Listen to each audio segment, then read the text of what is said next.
Bonjour, bonsoir, au microphone Bruno Guglielminetti. Très heureux de vous retrouver pour cette nouvelle édition de Mon Carnet, l'édition du vendredi 24 février 2023. Ben oui, la dernière du mois de février.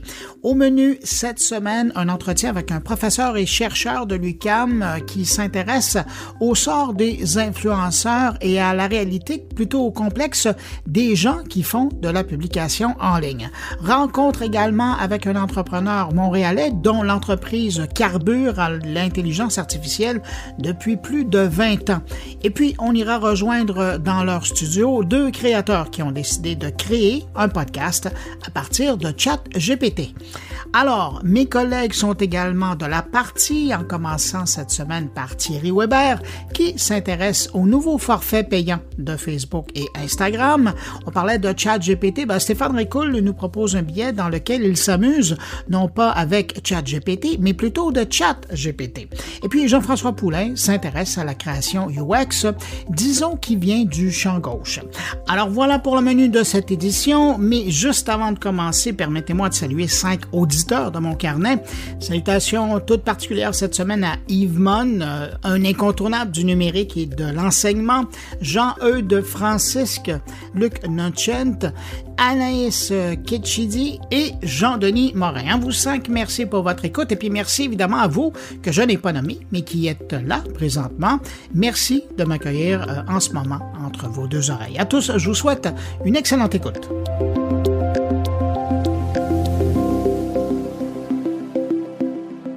La tech en continu.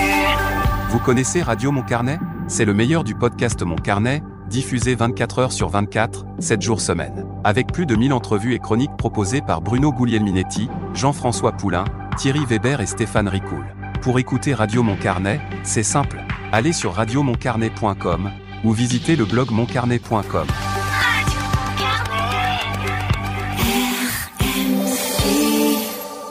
De retour au podcast Mon Carnet, en compagnie de Bruno Guglielminetti. Oui, un retour sur l'actualité quand même rapide. Je vous parle de deux nouvelles qui ont attiré mon attention. D'abord, TikTok sous enquête au Canada, au même moment où on apprend que la Commission européenne demande à ses employés de retirer l'application TikTok de leur téléphone. Ici au Canada, on apprend que les autorités de protection des renseignements personnels du Canada, du Québec, de la Colombie-Britannique et de l'Alberta vont faire enquête conjointement sur TikTok. Au Québec, c'est la Commission d'accès à l'information du Québec qui va piloter l'enquête. Une enquête concernant la collecte, l'utilisation et la divulgation de renseignements personnels faits par TikTok sur le territoire canadien, avec un intérêt particulier sur le respect des lois lorsqu'il traite avec des jeunes utilisateurs. Et dans un communiqué, les commissaires soulignent le fait qu'une part importante des utilisateurs de TikTok sont parmi les plus jeunes Canadiens et compte tenu de l'importance de protéger la vie privée des enfants, l'enquête conjointe va porter en particulier sur les pratiques de protection des renseignements personnels de TikTok en ce qui concerne les jeunes utilisateurs, notamment pour établir si l'entreprise a obtenu un consentement valable de la part de ceux-ci pour la collecte, l'utilisation et la communication de leurs renseignements personnels. Cette enquête au Canada démarre alors que TikTok se trouve de plus en plus souvent surveillé par les politiciens et les régulateurs partout sur la planète pour sa gestion des données des utilisateurs au milieu de craintes que le gouvernement chinois puisse forcer TikTok à partager ses données avec Pékin.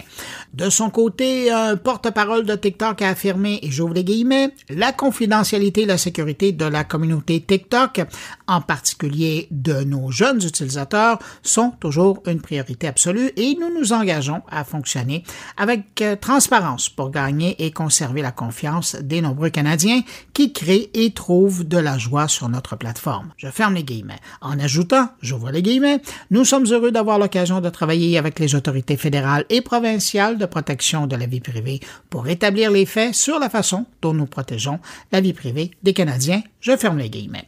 Selon le communiqué de presse des commissaires, l'enquête canadienne devrait également déterminer si TikTok respecte ses obligations de transparence lors de la collecte de renseignements personnels. Autre information avant de passer aux entrevues de la semaine.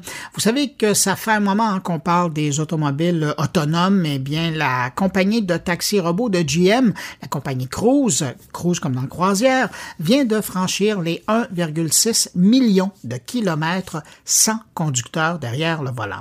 Cruise a commencé à tester des trajets sans conducteur dans la ville de San Francisco en novembre 2021. Et c'est aussi la première entreprise à avoir reçu un permis pour opérer son service sans conducteur en Californie. Cruise a commencé avec une flotte de 30 voitures sans conducteur il y a environ un an. Et puis, en septembre, elle comptait déjà 100 véhicules sur la route. Et puis, GM aimerait bien opérer une flotte de 5000 voitures dans quelques années. Chez Cruise, on dit que le système de guidage a énormément appris des parcours de ces taxis robots dans la ville de San Francisco, qu'ils décrivent comme chaotique, entre guillemets, et rempli de piétons. Autant d'informations qui ont servi au système d'apprendre et même de simuler à partir de vraies données pour ensuite appliquer les meilleurs scénarios dans la vraie vie sur les vraies routes. Les influenceurs parlent de plus en plus ouvertement de la pression qu'ils vivent pour garder leur place dans l'œil de leur public. Ceux dont on parle moins souvent, par exemple, et qui vivent tout autant de pression et de stress, ce sont les gestionnaires de communauté et les spécialistes des boîtes de communication qui doivent faire vivre des marques en ligne. Des gens qui, dans les deux cas, sont attachés, aliénés aux diverses plateformes, qui ne cessent de modifier leur algorithme, leurs pratiques, et oblige ces praticiens de la communication en ligne à constamment se réadapter à de nouvelles règles. Alors, pour parler de cette réalité, je vous propose cette semaine une rencontre avec Camille Allouin, professeur et chercheur en communication à l'UQAM, qui s'intéresse justement à la réalité plutôt complexe des gens qui font de la publication en ligne. Bonjour Camille Allouin.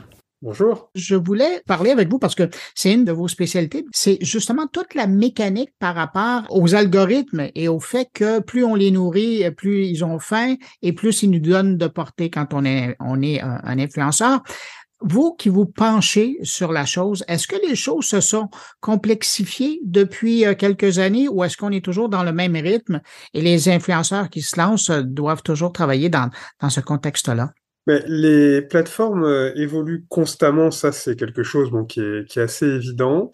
Mais ce qui est intéressant, c'est de voir donc qu'on a de plus en plus de nouveaux entrants en fait qui souhaitent gagner leur vie par la production de contenu et tout ce que on peut mettre derrière le travail des influenceurs et des influenceuses. Et on a aussi des plateformes qui, elles, voient leurs revenus publicitaires baisser, même si elles augmentent en volume parce qu'il y a de plus en plus de demandes de publicité. En soi, ce que payent les annonceurs baisse drastiquement, et ça explique d'ailleurs pas mal de choses de ce qui est en train de se passer en ce moment avec Facebook, Twitter et autres sur leur modèle économique. Donc oui, il y a un certain mouvement qui emmène tous ces créateurs, créatrices de contenu, donc dits influenceurs, influenceuses, à redéfinir constamment leur manière de travailler. Et les algorithmes agissent un peu comme à la fois ce qui va permettre d'évaluer si ce que l'on fait fonctionne pas forcément pour les publics, mais pour la plateforme, et aussi d'être sanctionné si, bien évidemment, ça ne fonctionne pas. Et donc, tout ça mis bout à bout, on a aujourd'hui des professionnels, parce que la plupart sont professionnels, pas forcément au sens où ils gagnent leur vie avec ça, mais en tout cas, ils ont réellement, en termes de matériel, en termes d'organisation, de temps passé, ils ont une vraie activité professionnelle autour de ça. Et cette activité-là demande constamment un apprentissage renouvelé du fonctionnement des plateformes. Et les plateformes, elles, par principe, changent aussi constamment leur mode de fonctionnement, à la fois pour générer une forme de dépendance, c'est-à-dire que on va être dépendant à la plateforme, puisque c'est la plateforme qui nous permet de créer les contenus, et puis de plus en plus, que ça soit sur TikTok, Facebook depuis longtemps ou autre, on a même des interfaces qui permettent de produire les contenus directement. Et puis, dépendant aussi parce que ce sont ces plateformes-là qui fournissent des statistiques qui permettent d'évaluer, des statistiques qui, elles aussi, changent constamment. On ne sait jamais pourquoi, du jour au lendemain, la portée a monté, l'audience a baissé, etc.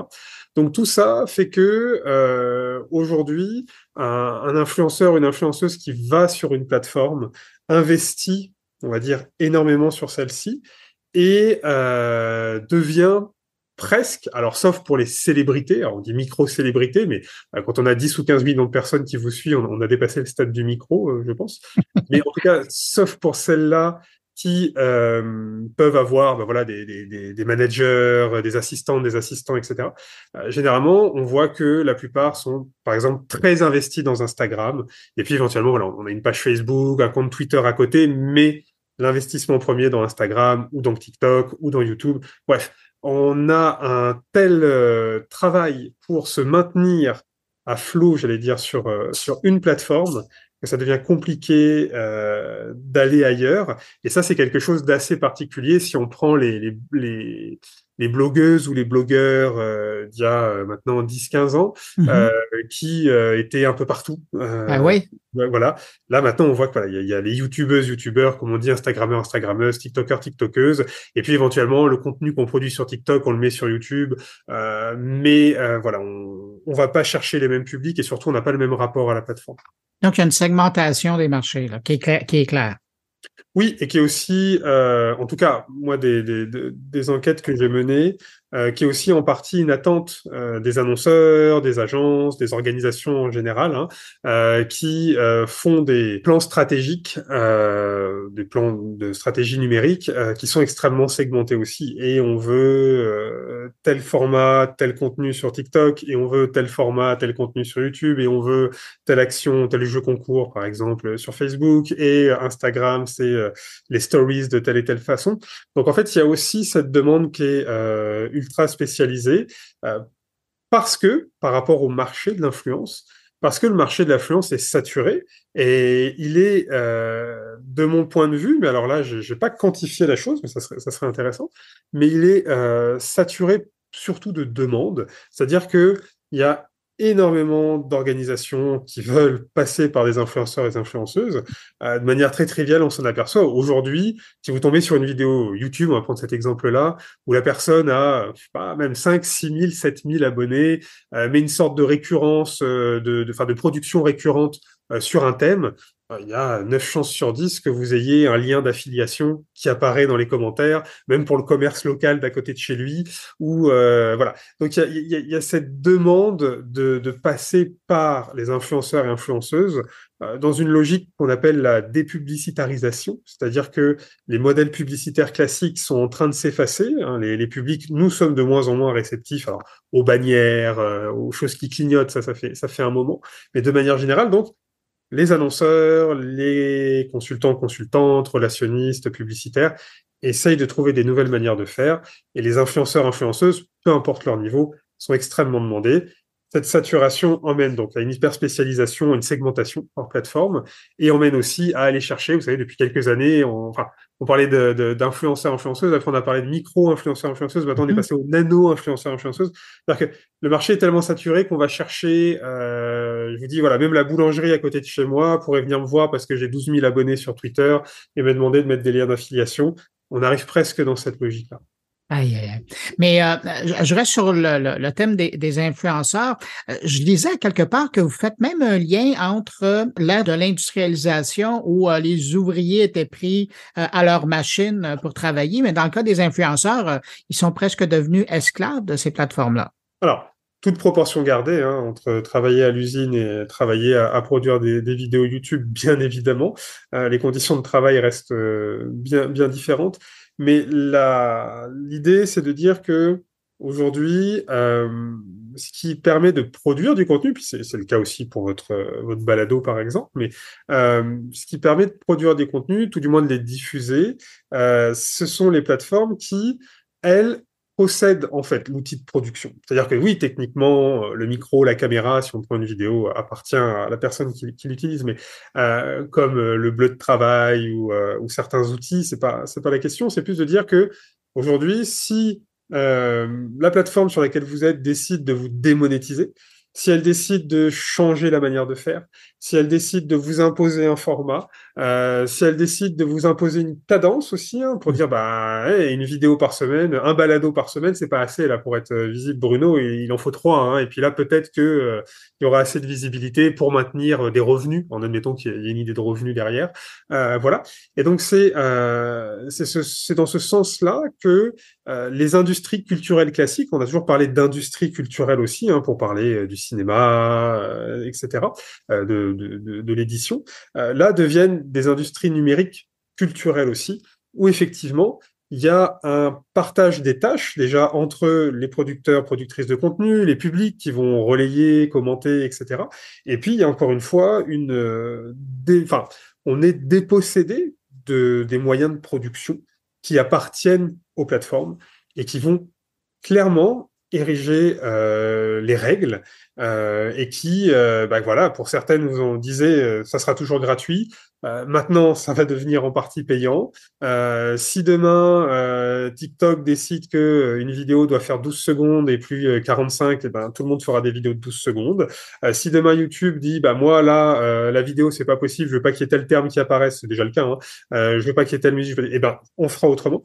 Et donc, tout ça amène à un rythme qui n'est pas ou très peu contrôlé par les influenceurs, influenceuses. Et c'est pour ça que certains et certaines disent décrocher, parce qu'ils ou elles rentrent dans un rythme qui ne leur appartient plus. Et on pourrait toujours dire, oui, on peut s'arrêter quand on veut. Alors, quand c'est pas la source de revenus première, oui, on peut très bien dire, ok, c'est bon, je lâche. Ou quand c'est c'est devenu une source de revenus parmi d'autres parce qu'on a atteint un certain niveau de visibilité, on peut aussi dire, bon, bah là, attends, j'ai d'autres choses, je sais pas, cinéma, la télé, la radio, peu importe. Mais quand on est dans un entre-deux, ça devient compliqué de pouvoir décrocher en fait. Et donc on suit la cadence qu'on impose. Et d'ailleurs ça s'applique pas qu'aux influenceurs influenceuses, hein, ça s'applique aussi à tous les relationnistes, gestionnaires de communautés, en fait toutes les personnes qui travaillent avec du clic. Voire même hein, les modérateurs, modératrices, donc celles et ceux qui sont là juste pour supprimer les contenus ou les vidéos, ou les personnes qui travaillent sur des plateformes comme Amazon Mechanical Turk et qui sont payées au cents hein, pour faire quelques clics, etc. Donc voilà, il y a cette cadence-là qui est donnée par les plateformes, et c'est en ça que moi j'ai tendance à parler effectivement d'industrie. Ah, c'est intéressant que vous parliez de tous ces gens-là parce que j'allais vous dire, pour un chercheur comme vous, là, quand vous regardez ça, comment vous arrivez à suivre la vitesse là-dedans? Mais en fait, c'est toute la difficulté, c'est-à-dire que il y a tellement de contenu, donc ça se produit tellement vite, il y a tellement de changements qu'à un moment, il faut accepter qu'on ne peut pas tout observer. Et il faut choisir, on va dire, sa clé d'entrée. C'est-à-dire que moi, j'ai travaillé en termes de recherche par souvent, on va dire, des objets. Par exemple, je me suis pas mal intéressé aux émoticônes. Donc, c'était de regarder par cette clé-là comment tel type d'acteurs, d'usagers, d'usagères ou d'organisations utilisées. Rentrer, pourquoi pas aussi par secteur ou plutôt moi, je travaille beaucoup sur la question des organisations, alors institutions, entreprises privées, etc. Mais rentrer par cette clé-là et dire, OK, comment, je sais pas moi, les institutions politiques font l'usage de telle plateforme ou mettent en place telle stratégie. Il y a aussi une clé d'entrée qui est de passer par les individus, en fait, et de se dire, OK, moi, ce qui m'intéresse, c'est de comprendre comment, bah, par exemple, les gestionnaires de communautés au Québec vivent la pandémie, plutôt le confinement, tout ce qui s'est passé avec toute l'explosion du travail à distance. Donc en fait, la difficulté, en tout cas en tant que chercheur, et qui est la même, je pense, en tant que producteur de contenu, c'est d'arriver à pas se faire donc imposer le rythme par les plateformes. Et c'est ça le plus difficile, parce que sinon on va faire que leur courir après. Et pour l'anecdote, avec des collègues, là, on a développé un outil informatique justement pour collecter les emojis sur Twitter. Et puis alors, voilà, faire des représentations avec emojis, puis tous les tweets, mais en tout cas une focalisation sur ces signes-là.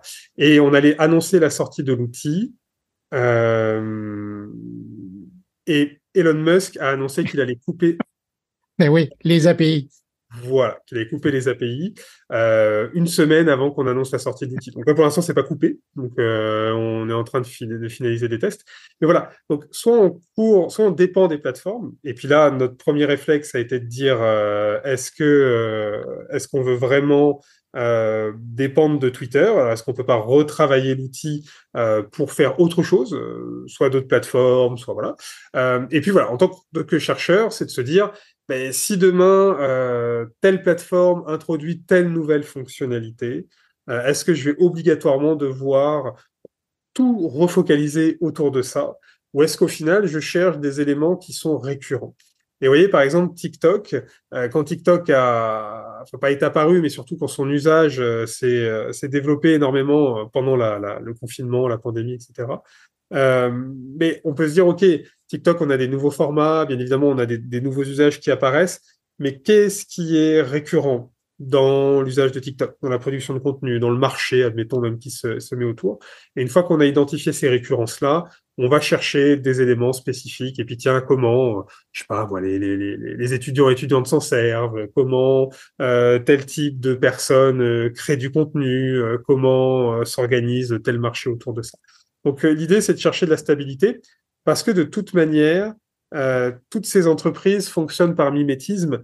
Donc, quand l'une va mettre en place une fonctionnalité, toutes les autres vont suivre, ou presque. Hein. C'est des principes de convention qui s'appliquent pas qu'au numérique, hein, mais en tout cas qui sont très présentes dans le numérique, ce qui permet de se dire, OK, si les stories fonctionnent comme ça, admettons, sur telle plateforme, et que je peux les observer de telle manière, alors il y a de grandes chances qu'avec, bien évidemment, la prise en compte du contexte, enfin, il y a plein d'éléments, mais il y a de grandes chances que sur l'autre plateforme, il va y avoir une même logique derrière. Et donc, je vais m'intéresser à cette logique-là plutôt que seulement à ce que la plateforme essaye de vendre ou de mettre en avant.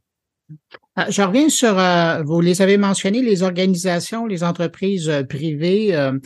Quand vous regardez leur utilisation, parce que ça fait partie des choses que vous surveillez et par intérêt professionnel, quand vous regardez dans les dernières années, est-ce que vous trouvez que les organisations, que ce soit directement celles-ci ou par le biais de boîtes de relations publiques ou de publicité là, qui travaillent avec eux, est-ce que vous trouvez qu'aujourd'hui, les entreprises, les organisations utilisent mieux les réseaux sociaux que par le passé? Est-ce qu'ils ont atteint une maturité par rapport à leur utilisation de ces plateformes-là?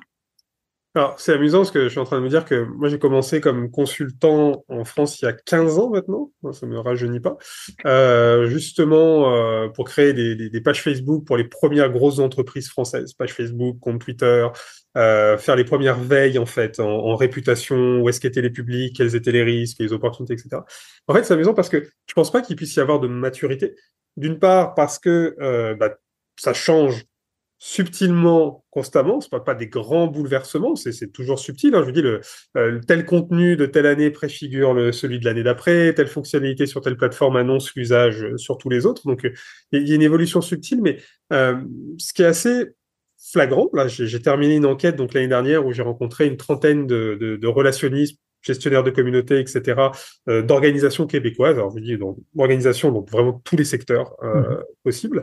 Mais c'est intéressant, c'est que ces personnes-là, c'est-à-dire celles qui font réellement, pas forcément les stratèges, mais celles qui font, en tout cas, même si elles sont stratèges, mais en tout cas qui sont au contact des publics, au contact des plateformes, me tiennent le même discours depuis 15 ans. Donc, que ce soit donc au Québec, en Europe, j'ai fait France, Belgique, Suisse, des enquêtes un peu partout, plus il y a une dizaine d'années, mon travail en tant que praticien, c'est de dire, en fait, on n'est pas écouté par les donneurs d'ordre, hein, voilà, nos commanditaires ne nous écoutent pas.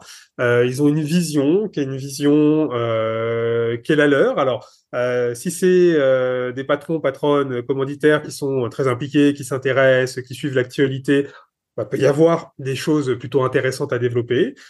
Sinon, très souvent, on est dans des organisations qui distinguent encore, je sais pas, la direction de la communication et la direction du numérique, du marketing et du numérique. Donc, il y a cette espèce de dichotomie. On a des organisations qui n'arrivent pas très rarement à poser une vraie stratégie, c'est-à-dire que la stratégie, très classiquement, hein, c'est des moyens mis en œuvre pour atteindre un objectif. mais l'objectif, il est fixé par les plateformes. Donc, moi, j'ai rencontré encore des professionnels, oui, l'année dernière encore, hein, qui me disaient, personne ne comprend les chiffres. D'ailleurs, même nous, on les comprend pas bien, hein, parce que les statistiques changent tout le temps. Mais ma direction est contente quand je lui montre que ça augmente. Bon, voilà. Donc, je fais augmenter les chiffres.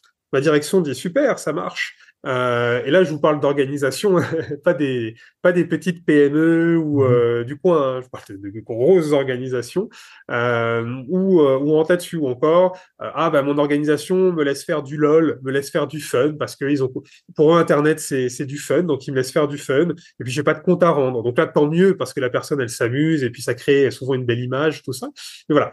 Il y a encore ce manque de prise en compte stratégique de ce que permet de faire le numérique, c'est-à-dire de se dire, OK, est-ce que j'y vais pour y être? Et dans ce cas-là, j'assume et puis je fais, comme je dis, du LOL, de l'affect, de l'émotionnel. Voilà, je suis les tendances et puis ça marche et puis c'est drôle et puis voilà. Et comme ça, on y est pour y être. Ou est-ce que j'y vais avec vraiment quelque chose de concret derrière, qui sera pas forcément le plus visible, mais qui participera au fonctionnement de mon organisation. Et ça, il y en a qui arrivent. Très souvent, c'est les organisations, comme on dit, les plus agiles, hein, les startups, les plus petites, qui, elles, ont besoin de ce lien avec les publics pour évoluer, pour avancer, pour se construire. Mais plus l'organisation grandit, plus on a du mal à intégrer, en tout cas, toute la partie communication numérique. Après, tout ce qui est commerce en ligne, c'est encore autre chose, mais en tout cas, toute cette partie-là, je vous dis, au fil du temps, je vois des évolutions, mais elles sont pas extrêmement flagrantes. Je vais profiter en terminant de vous avoir pour avoir votre commentaire sur la chose. Il n'y a pas tellement longtemps, Twitter introduisait donc son offre payante qui allait assurer différentes fonctionnalités aux gens qui allaient débourser de l'argent et notamment plus de visibilité annoncée pour leurs publications. Là, cette semaine, c'était au tour de Mark Zuckerberg d'annoncer la même chose pour Facebook, pour Instagram. Avez-vous l'impression que dans les faits, les gens qui vont payer et qui veulent justement avoir accès et bénéficier de cette fonctionnalité, d'avoir une plus grande portée par leurs propos, est-ce que vous avez l'impression que ça va vraiment faire une grosse différence avec tout le volume d'informations qui circulent déjà? Mais oui, sûrement, puisqu'on vend de la visibilité, enfin on achète de la visibilité. Hein. Les entreprises qui utilisent des pages Facebook se plaignaient il y a 6 ans maintenant, quand les pages, 5-6 ans, quand les pages, la portée est devenue payante. Maintenant, c'est un vrai budget dans les entreprises. On va voir à terme, mais le public lambda, là, j'ai pas l'impression que la valeur offerte soit assez élevée. Mon invité, professeur en relations publiques à l'Université du Québec à Montréal, merci d'avoir pris du temps pour répondre à mes questions. J'ai l'impression que vous allez être occupé encore pendant de nombreuses années. J'espère. Merci, Bruno. Au revoir. Au revoir.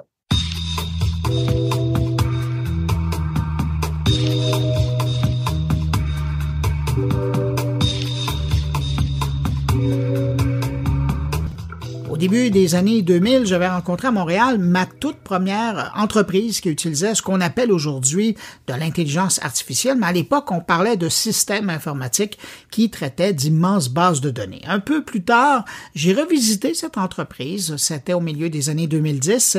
Ils étaient devenus un gros joueur auprès des grosses universités américaines et européennes pour trier les dossiers des candidats qui désiraient entrer dans ces institutions.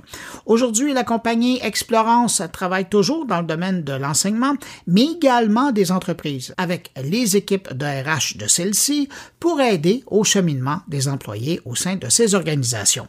20 ans plus tard, l'entreprise comme l'intelligence artificielle a fait un bon bout de chemin et j'étais curieux d'en parler avec l'homme au centre de cette aventure d'Explorance, son PDG et fondateur. Alors je l'ai invité à mon carnet, il a accepté l'invitation.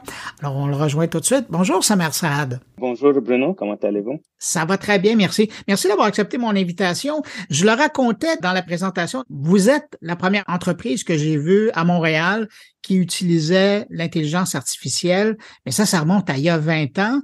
Depuis, l'eau a coulé, vous avez fait votre place, vous avez une renommée internationale. Quand vous regardez où est rendue l'intelligence artificielle aujourd'hui, parce que ça fait un moment là, que vous l'utilisez. Est-ce que ça vous surprend ou est-ce que vous vous dites qu'on est rendu où on devrait être rendu? Euh, Ça me surprend pas, honnêtement. Si je me rappelle, même avant ça, en 92, mon premier projet en ingénierie était autour de la réalité virtuelle. Et les technologies, la fondation des technologies n'a pas trop changé. C'est juste les applications de ces technologies deviennent euh, plus consommables par la majorité des gens, plus faciles à utiliser, plus rapides à développer, et ainsi de suite. Mais je sens que on est encore au très début. Je pense qu'il y a beaucoup qui va se passer dans ce domaine. Et nous, on essaie toujours d'éviter la notion des tendances. Et on a vu beaucoup de tendances comme avec Meta et d'autres où ça peut changer. Et je pense dans l'intelligence artificielle, il y a un côté qui va être un peu tendance, qui va être assez intéressant quand on parle de ChatGPT, etc., où c'est cool, qu'est-ce que ça peut faire, mais il y a l'autre côté qui est vraiment est-ce qu'on peut l'utiliser pour remplacer vraiment une certaine utilisation ou nous aider à prendre des bonnes décisions. Mais ça doit être de ce calibre. Alors, c'est comme tout dans le monde. Je pense que ça avance bien. C'est vraiment le moment pour. Mais l'important, c'est d'essayer de voir c'est quoi qui est plus cool et c'est quoi qui est plus vraiment utile et qui va passer le test du temps. Mais pour quelqu'un comme vous qui êtes dans le milieu depuis aussi longtemps, puis c'est intéressant parce que vous le dites, hein, il y a des tendances lourdes et il y a des choses qui sont à la mode. Là. Vous mentionniez ChatGPT. Pour quelqu'un qui est là depuis longtemps, est-ce que il y a quelque chose de réconfortant à voir que l'industrie est rendue là?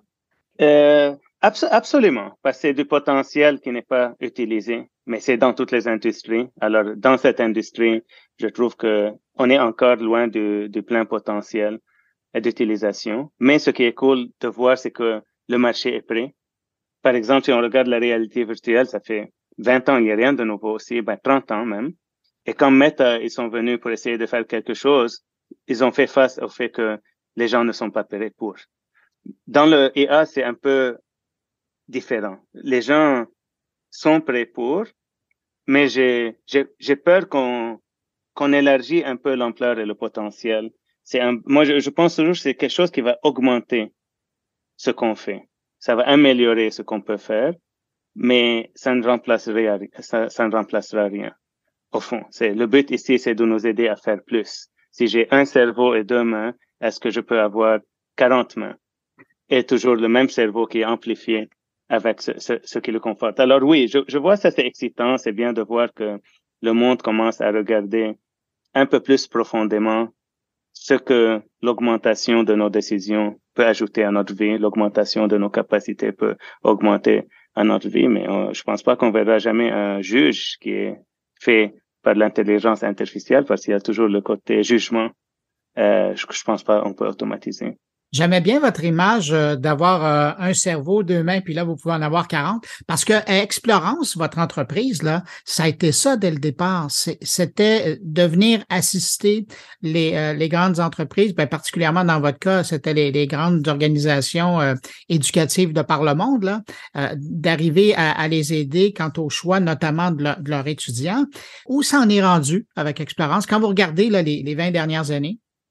Oui, c'est ça. Nous, au début, on a commencé à plus grande envergure. On a regardé l'industrie au complet, tout le marché.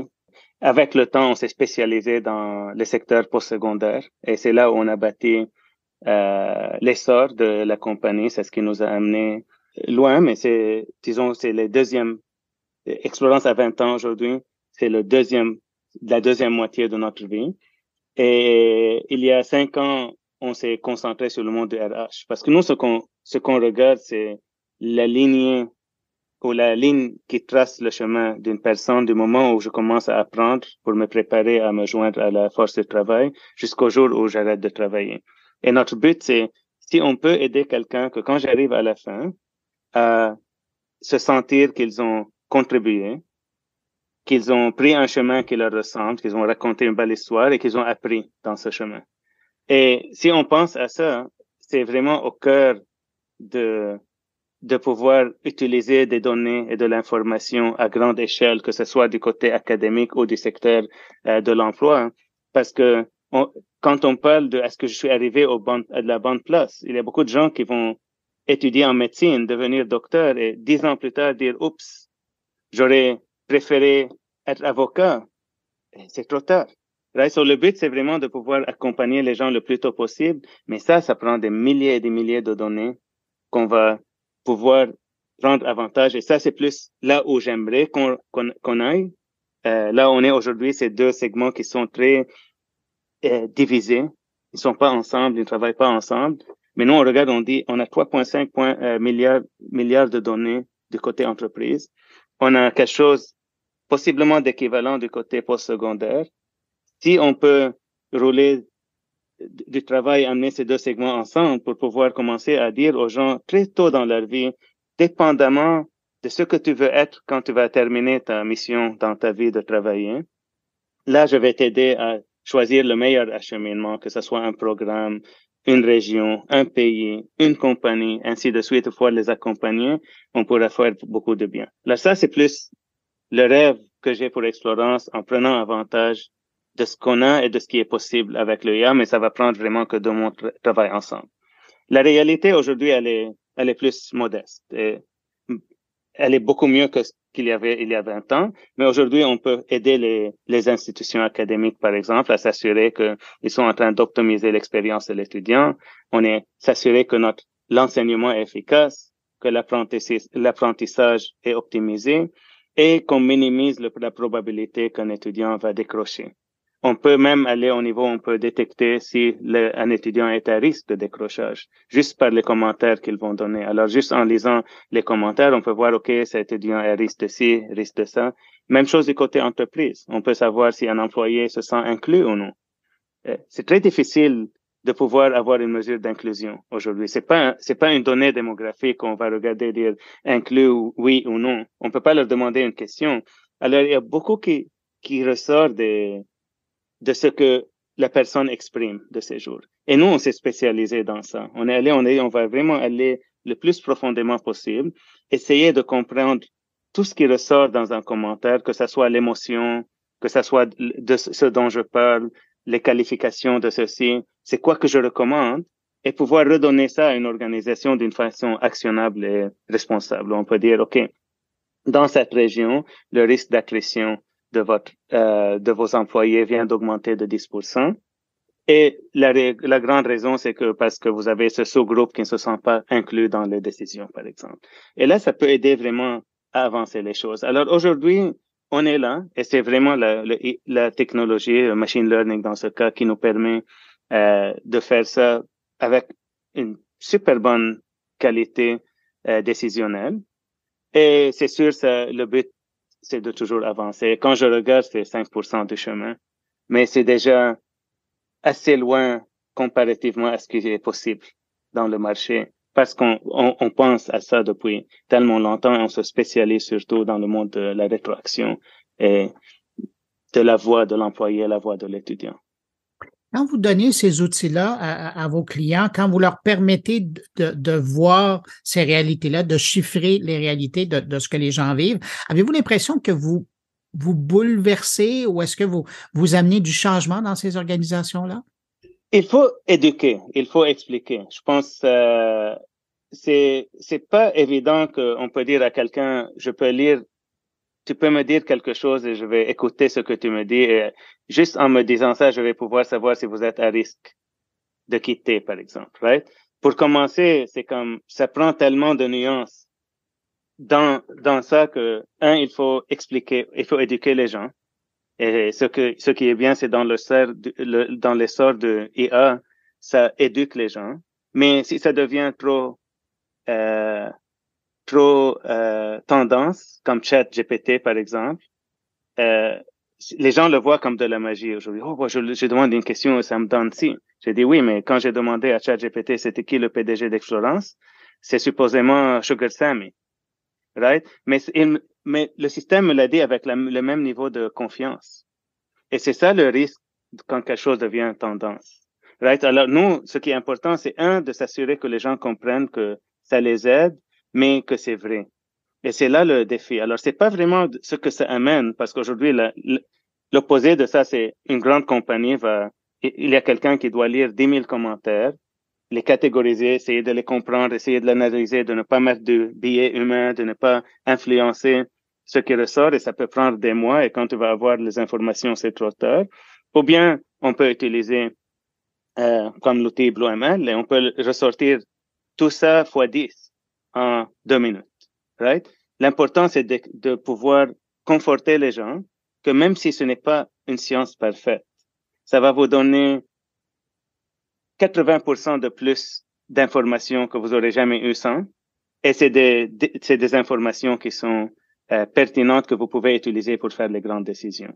Et c'est juste de faire que les gens ne voient pas le côté tendance, ne voient pas les petits trous et que les gens puissent voir tout l'avancement que ça amène. Alors, oui, ça dérange un peu, mais pas question d'application, question de pouvoir comprendre un domaine qui est nouveau et ne pas le voir comme de la magie noire ou quelque chose de spécial. C'est vraiment une science qui existe, ça fait tellement longtemps. Et c'est juste les applications de cette science qui commencent à être très intéressantes et utiles. Oui, puis si on remonte à la Genèse, c'est de la mathématique. Hein? Oui, c'est purement ça. Ouais. C'est pas plus que ça. Ouais. Ben, c'est beaucoup ouais. Ça. Mais je veux revenir sur quelque chose que vous disiez. Vous faisiez une remarque par rapport au biais humain, mais on le sait, les algorithmes ont un biais, celui de ceux qui les ont créés. Mais c'est à vous que je veux poser la question parce que vous en avez de l'information, vous en avez de l'expérience, vous en avez des jeux de données. Est-ce qu'on peut changer le biais d'un algorithme parce qu'il est nourri, parce qu'il apprend à partir de milliards de données comme vous avez?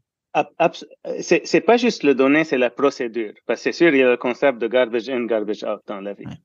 Et à la base du machine learning, ou tout ce qui est apprentissage par la machine ou apprentissage automatique, à la base de ça, c'est que si on commence avec 1000 données, on a une base de qualité, et on veut aller à un niveau où on va exploser, là, on va commencer à accepter n'importe quoi dedans parce qu'on a une bonne base et on va pas, c'est comme une soupe. Et on pense qu'on a tellement mis de bonnes saveurs que si on ajoute un peu plus de piment et d'épices, etc., on espère que la qualité de la soupe et le goût de la soupe va toujours être bon. C'est ça. Mais la réalité est que non. Alors, dans notre cas, ce qu'on fait, il n'y a aucun changement qui va rentrer dans les modèles de base qui ne vont pas être validés par 3 personnes en parallèle et à l'aveuglette. Ça veut dire que les personnes ne vont pas voir ce que les autres vont décider. Et si tous les gens décident la même chose, ça rentre dans le système. Sinon, on va avoir un concept de tiebreaker par des experts pour s'assurer que parce que nous, c'est ça notre but, c'est que si on vous donne des informations, il faut que ce soit des informations sur lesquelles vous allez vous baser pour faire des grandes décisions dans votre institution ou dans votre entreprise. So, c'est sûr que c'est critique d'éliminer ça et c'est la meilleure façon d'enlever le biais. Mais quand on parle de biais humain, je vous donne un exemple. Parfois, des organisations vont venir et tester les algorithmes. Et par exemple, ils vont rentrer les données, puis ils vont nous venir, regarde, on a un employé qui a dit TGIF, Thank God It's Friday. Et votre modèle ne l'a pas pris comme quelque chose qui est négatif. Pourquoi c'est négatif? Ben, quelqu'un est heureux que c'est vendredi, ça veut dire que la semaine n'a pas été bonne. Mais si cette personne a un mariage le samedi ou un match de foot le vendredi soir, où il a eu tellement une semaine excellente que je suis heureux que c'est vendredi pour du renouveau. Et c'est ça le problème du biais humain. On a nos pensées et on va essayer d'expliquer quelque chose d'une façon. Et imaginez qu'on va avoir la même personne qui va lire 10 000 commentaires et donner un rapport à la fin, ou on va la mettre dans une machine qui a été bâtie autour de commentaires qui sont divers, commentaires qui sont riches avec une procédure qui est très diligente, qui s'assure qu'on va jamais rentrer dans nos modèles quelque chose qui va mal informer. Et c'est ça le but, mais c'est sûr que le côté biais devient super critique pour expliquer. Comme par exemple, je me rappelle dans le secteur académique, il y a beaucoup de travail qui a été fait dans les algorithmes pour faire la prédiction de décrochage par le comportement des étudiants. Ça veut dire, si un étudiant ne donne pas leur devoir à temps, il ne vient pas aux classes, ça va automatiquement dire que cette personne est à risque de quitter. Mais c'est pas toujours le cas. La réalité, c'est que peut-être cette personne a 2 jobs, peut-être cette personne travaille la nuit, peut-être cette personne trouve que c'est très facile. Et c'est ça le danger d'utiliser une source de données, une technologie ou un humain pour amener une décision finale. Le but, c'est on est tous en train de détecter des éléments, on est tous en train de contribuer et dire, OK, si quelqu'un vient d'un certain niveau démographique, si quelqu'un a les yeux qui sont rouges et qui vient en retard à l'école, et il s'exprime d'une façon négative où il se réfère aux éléments de stress, ainsi de suite, et il se sent comme ça, là, la probabilité que cette personne est à risque de décrocher est plus haute. Et c'est ça la différence entre un angle qui est très responsable dans le domaine de l'IA, où on sait que no matter what, on va arriver à un point où on va amener beaucoup plus d'intelligence que ce qui est disponible peut amener. Mais c'est toujours une qualification, c'est toujours une recommandation, c'est toujours quelque chose de dire, selon ce qu'on voit, il y a un risque qui a augmenté de X, mais on va jamais dire, cette personne a dit ça, donc ils vont quitter. Ça ne va pas aller à ce niveau de certitude, parce que c'est là où on va commencer à léser les gens. Et c'était mon expérience, par exemple, avec ChatGPT, où j'ai aimé beaucoup de choses. C'est presque devenu un de mes meilleurs amis jusqu'à ce que j'ai commencé à avoir des réponses qui n'étaient pas bonnes avec la même confiance que les réponses qui étaient bonnes. Et là, ça devient très difficile de savoir le bon du mal. Oui, mais particulièrement quand on aborde des sujets qu'on ne connaît pas du tout avec ChatGPT, oui. Et c'est là où ça devient dangereux. Samar, avant de vous laisser aller, je veux revenir sur quelque chose que vous disiez tout à l'heure quand vous nous parliez de votre vision à long terme. Mm-hmm. Quand j'étais jeune et que j'étais au secondaire, on faisait appel au service d'un orienteur pour savoir ce qu'on allait faire plus tard dans la vie. Oui. Avec ce que vous avez développé comme outil, autant dans le milieu académique que dans le milieu professionnel. Est-ce que vous n'avez pas l'impression que vous avez entre vos mains ce qui pourrait devenir probablement l'orienteur le plus performant et le plus exact avec qui on n'a jamais pu travailler jusqu'à maintenant? Puis même peut-être un orienteur de vie même. Exactement, et absolument, parce que on fait partie d'un groupe très restreint de compagnies qui ont eu un succès égal dans le secteur académique et le secteur entreprise pour commencer. Normalement, c'est précieux, c'est très difficile. Ouais. C'est ça. Et on a beaucoup de données. Et dans le monde de l'entreprise, on a accès à beaucoup de données à propos de besoins de développement des employés, les besoins en développement, apprentissage et l'expérience RH. Et les raisons pourquoi les gens quittent un travail, les raisons pourquoi quelqu'un se joint à un travail, les raisons qui font que je me sente inclus, que je suis engagé, mes mesures de performance, et ainsi de suite. Alors, c'est sûr qu'on a toutes les données au monde pour pouvoir bien informer les gens, pour s'assurer qu'on est 10 fois plus heureux et productif dans notre vie productive. Mais ça prend deux grands changements. Le premier grand changement, c'est que les instituts académiques comprennent que les étudiants qui sortent de nos établissements sont les futurs employés, et que les employeurs commencent à penser que moi, la grande majorité de mes futurs employés, c'est le secteur académique. Alors, il y a ce partenariat qu'il faut qu'il prenne place. Ça ne prend pas place encore, c'est mieux, mais c'est pas là. Et un deuxième, il faut que maintenant, comme entreprise, je regarde mon employé comme une personne. Et comme institution, je regarde mon étudiant comme une personne, parce que c'est le même humain qui trace ça. Alors, si on réussit à faire ces deux changements, le reste, c'est juste la technologie et c'est super facile. Et ça, vous l'avez, la technologie. C'est le côté le plus facile. C'est le reste qui est difficile. Samar Saab, vous êtes fondateur et PDG de Explorance. Merci beaucoup d'avoir pris du temps dans votre agenda chargé pour venir répondre à mes questions. Au revoir. Merci à vous aussi. Bye.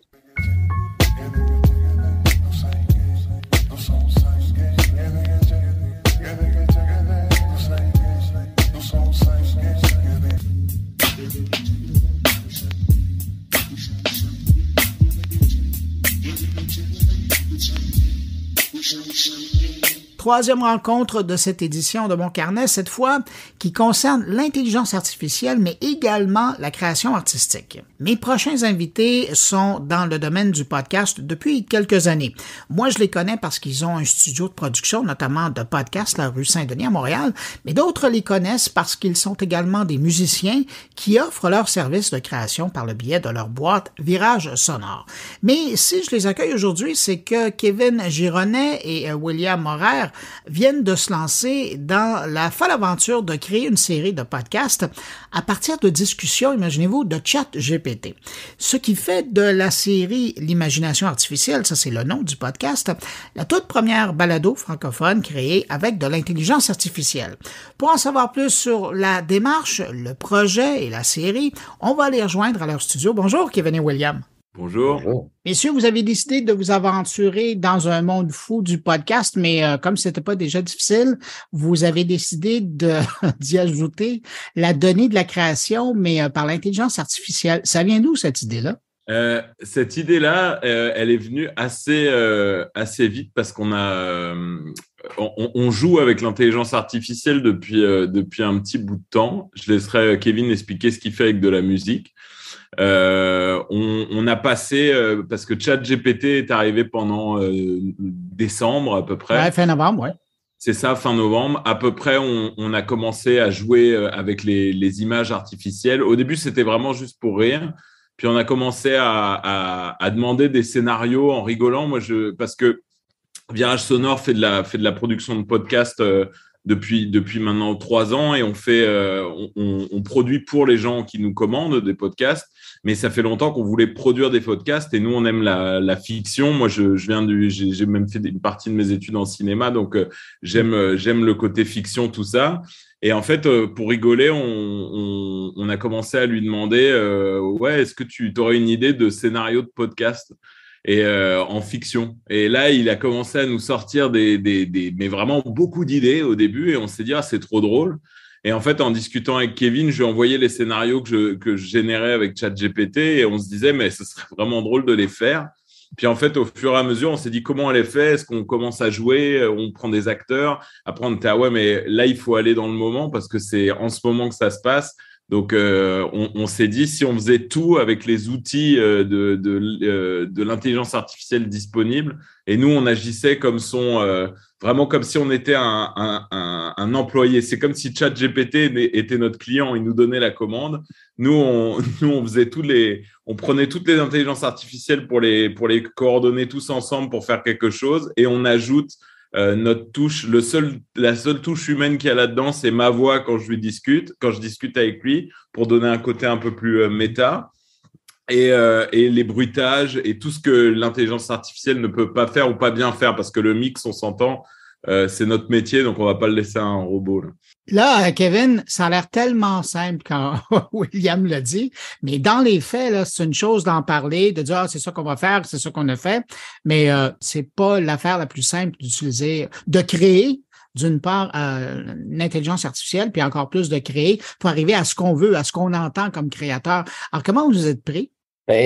Quand ça, William dit, c'est un peu comme si on était avec un client, mais c'est plus comme si on était des producteurs, en fait. Parce que c'est vrai qu'on prenait tout ce qu'il disait, mais parfois on le redirigeait.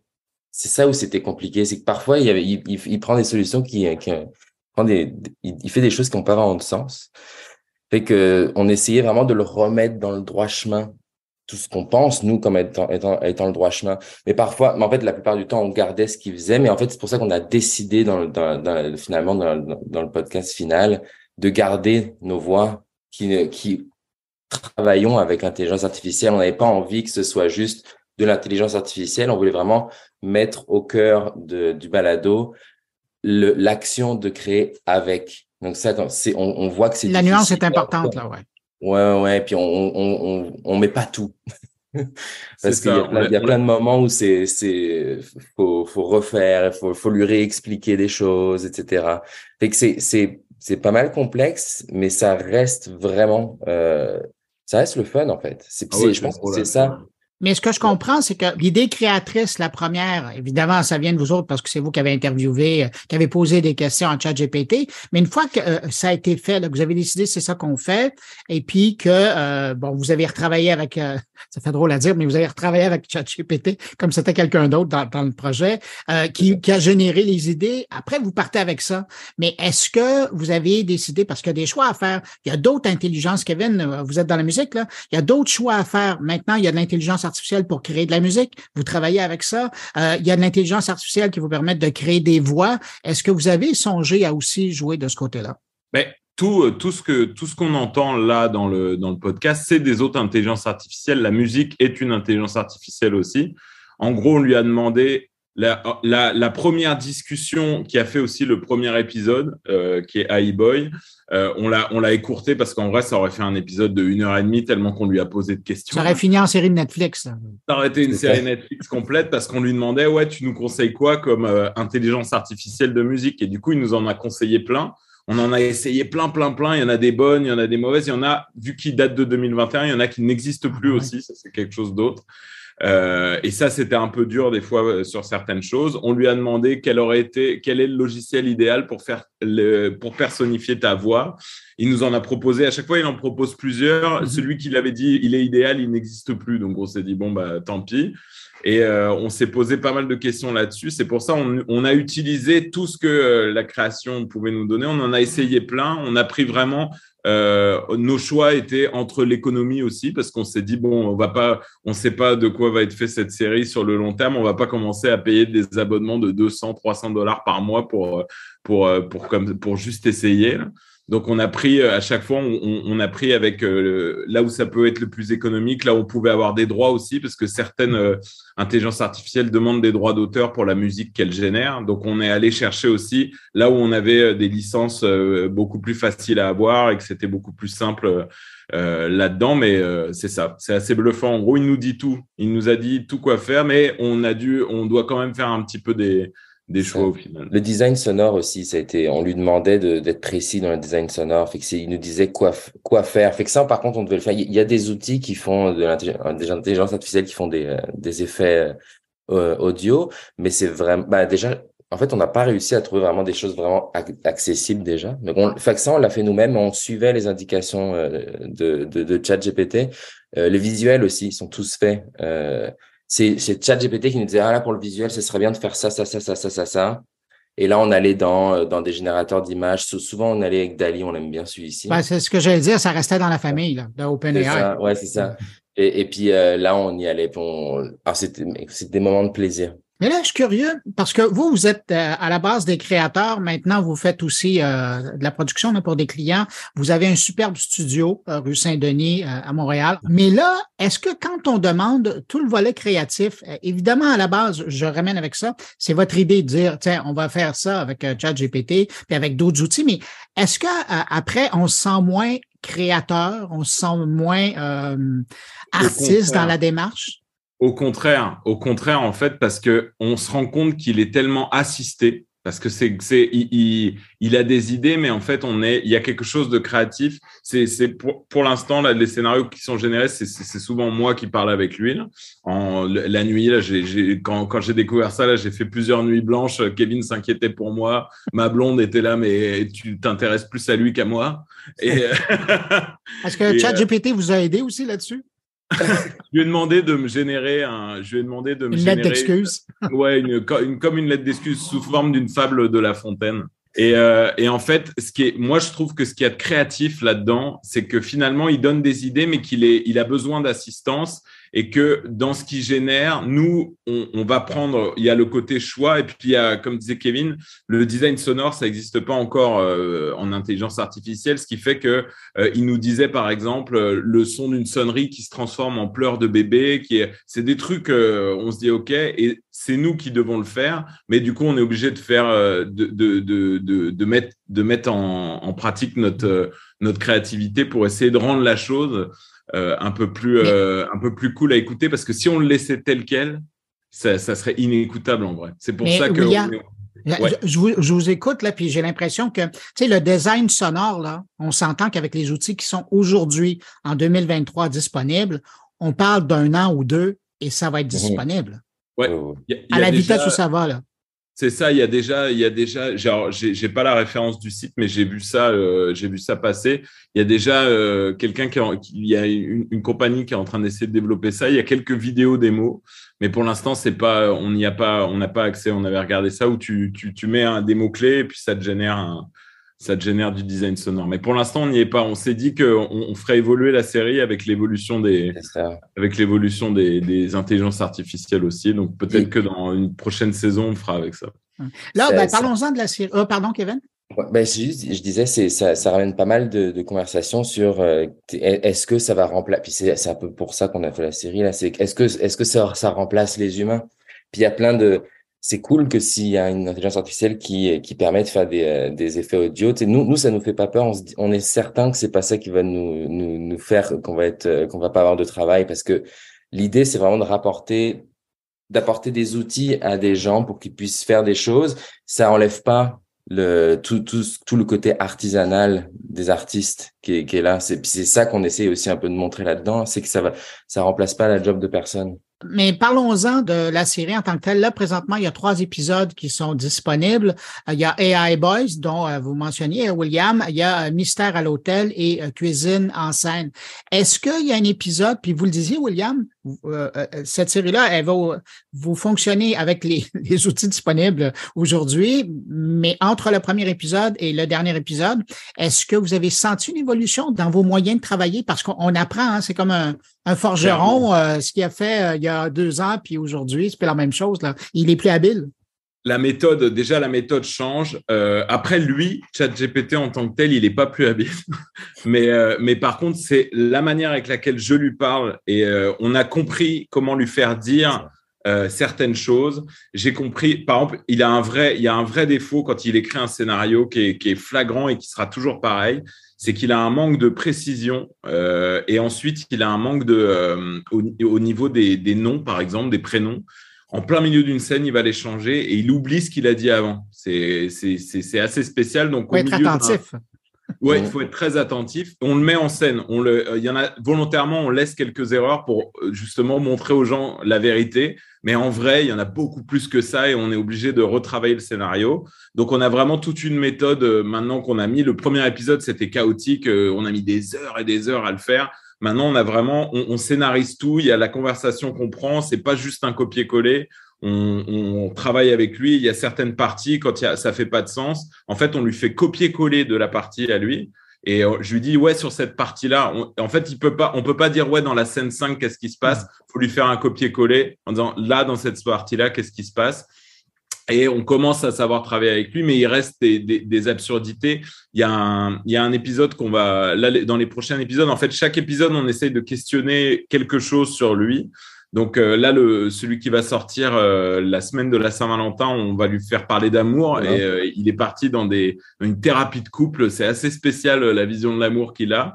Mais on va aller questionner le droit d'auteur, par exemple. On s'est dit, si on donnait le pitch d'un film comme ça, là, on est en train de travailler dessus en ce moment. Si on donnait le pitch d'un film, est-ce qu'il serait capable de refaire exactement le même film sans se poser de questions de droit d'auteur? Et on s'est dit, on y va franco. On a donné le pitch de Star Wars et on s'est dit, OK, qu'est-ce que tu fais avec ça? Ça ressemble beaucoup, mais ça ne l'est pas. Et on le questionne là-dessus. Qu'est-ce que tu en penses du droit d'auteur? Tu n'as pas l'impression que ça ressemble? Et il nous dit, ah non, il n'y a pas de problème. Et là où c'est vraiment bluffant et on voit la limite pour le métier de journaliste, par exemple, c'est qu'on a voulu tester l'éthique journalistique et on lui a demandé de faire un balado de true crime en disant, bon, bah voilà, c'est ce qui marche le mieux. Parce qu'il y a une espèce il y a un peu de sarcasme dans la présentation. On est en train de faire les producteurs qui veulent que ça marche à fond. Et donc, du coup, on lui dit, ouais, on veut que ça marche vraiment. Donc, le true crime, c'est ça qu'il faut. Et en fait, il commence à me générer un true crime en me disant, toute une histoire. Je vais aller Google checker les faits. Et en fait, je me rends compte que ça n'existe absolument pas, ce qu'il est en train de me raconter. Puis, je lui dis, je veux une vraie histoire. Donc, il me donne la vraie histoire. Et en fait, sur la vraie histoire, il se trompe dans les dates, il se trompe dans les faits, il se trompe dans les noms, il invente des témoignages. Il y a des choses sur lesquelles, par exemple, il n'est pas prêt de remplacer un journaliste, ça c'est sûr. Non, mais sauf que vous êtes en train de démontrer qu'il est un très bon auteur et qu'au niveau de la fiction, c'est pas mal. Au niveau de la fiction, il a des bonnes idées. Ça reste basique. Et c'est pour ça qu'on on l'a laissé en méta pour que l'auditeur, quand il écoute le podcast, il se met aussi à notre place, donc ça humanise un petit peu la chose, parce que je suis sûr et certain que si on avait juste laissé ce qui était prévu au départ, si on avait juste laissé les fictions d'intelligence artificielle, ça serait inécoutable en fait, parce que ça n'a pas de sens. Et donc du coup, on part donc elles y sont les fictions, mais il y a le côté un petit peu comme l'homme de Lost in La Mancha, où on voit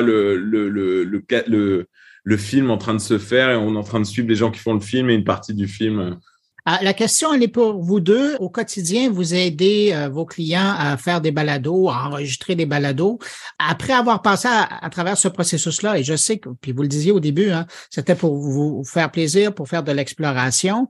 Quand vous comparez la bonne vieille façon de faire de la balado dans vos studios, c'est-à-dire que les gens arrivent avec une histoire, ils s'assoient, ils la font, puis après, il y a du montage qui se fait, puis ça donne quelque chose. Et tout le processus par lequel vous êtes passé, vous en gardez quoi comme comparaison entre les deux façons de faire? Est-ce qu'une inspire l'autre? Kevin, peut-être? Moi, c'est juste que ChatGPT, ce serait comme un autre client, mais un client qui a vraiment des idées bizarres et qui devrait dormir un peu plus, qui a peut-être être un peu plus sain dans sa vie aussi. C'est un extrême, disons. Moi, c'est ce que j'aurais à dire. C'est que c'est un extrême. Ça va pas vraiment changer notre façon de travailler avec les contrats qu'on a d'habitude, parce que c'est vraiment pas du tout la même chose. Puis notre relation avec ChatGPT n'est pas du tout la même qu'avec les clients. Là, c'est comme, en fait, ça fait depuis décembre, ChatGPT, on n'arrête pas de rigoler en disant que c'est comme le troisième membre de Virage Sonore maintenant. Au lieu d'appeler des réunions avec ChatGPT, on ouvre l'ordinateur, puis on ouvre ChatGPT, puis on discute. C'est comme une réunion qu'on a tous ensemble.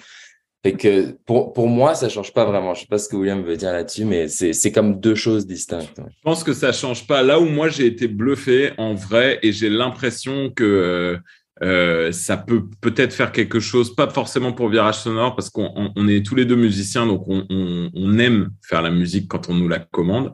Mais là où j'ai été bluffé, c'est sur la musique, parce que la musique, elle est pas tout le temps bonne. On s'entend, il y a 2-3 fois, il y a plus que 2-3 fois, il y a, on va dire 80% du temps, quand on génère une musique par intelligence artificielle, on se regarde avec Kevin en disant mais de temps en temps, donc 20% du temps, franchement, il y a des choses où je me dis waouh, la musique, elle est bien. Après, j'ai l'impression que la manière avec laquelle il l'a fait, c'est qu'il prend des différentes banques de samples qui sont dans les mêmes tonalités, dans les mêmes gammes et dans les mêmes genres de sons, et il les assemble, ce qui fait que des fois ça a du sens, des fois ça en a pas. Donc c'est plus une espèce de hasard que vraiment une intelligence de composition. Mais là-dessus, j'ai l'impression que, ça se voit dans les nouveaux outils qui sont en train de se développer sur l'intelligence artificielle musicale. Il y a Google d'ailleurs, ils sont en train de, là c'est sûr qu'on va le tester, mais avec générateur de mots, ça va arriver d'une minute à l'autre, on met un mot et ça nous génère la musique en fonction. Ça, je vais être très curieux. Mais moi, je pense que sur la musique, bon, nous, on le fera pas parce qu'on aime faire la musique. Mais pour des créateurs de balados qui sont pas forcément musiciens ou des podcasteurs indépendants, j'ai l'impression que ça va amener vraiment quelque chose, en tout cas de l'aide. Donc c'est pas forcément cool pour nos commandes, mais je pense que c'est bien pour ceux qui ont pas le budget de se payer des compositeurs sur mesure. Kevin Gironnet, William Morer, les créateurs de l'imagination artificielle, qui est la première balado francophone créée ou assistée par l'intelligence artificielle. Je devrais dire les intelligences artificielles, parce qu'il y en a plusieurs qui ont contribué à votre œuvre. Je rappelle que donc la série L'imagination artificielle, c'est disponible, le plus simplement, c'est d'aller sur Apple Podcasts ou Spotify et d'entrer l'imagination artificielle, et on retrouve les 3 premiers épisodes. 4e qui s'en vient bientôt sur le thème de l'amour, on a bien compris. Et puis, messieurs, merci de créer comme ça et puis de nous partager vos révélations créatives. C'est un plaisir. Salut. Plaisir. Bye bye. Bye.